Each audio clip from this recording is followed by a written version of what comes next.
Hi, I'm Miriam Johnson, co-host of the TV series Home Time. When I'm doing a remodel for a customer, I often get the question, should I install a conventional water heater or a tankless water heater? My answer is they're both good choices. And it's not a matter of which one's better, it's a matter of which one's better for you. Let's have a look at how they work. A conventional water heater typically stores about 40 or 50 gallons of hot water. When you use hot water, the tank then fills back up with cold water, which gets heated up and is ready for the next time. A tankless water heater heats water on demand.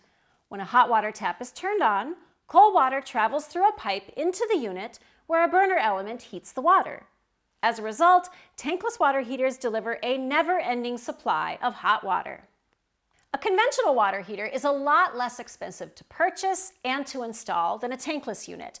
However, we've all experienced it, they can run out of hot water.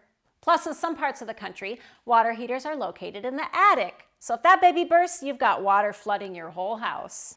A tankless water heater takes up much less space. It can last twice as long as a conventional water heater. Plus, you never have to take a cold shower. That makes it a good choice for large families. Now, while the installation costs can be higher, the energy savings help make up the difference.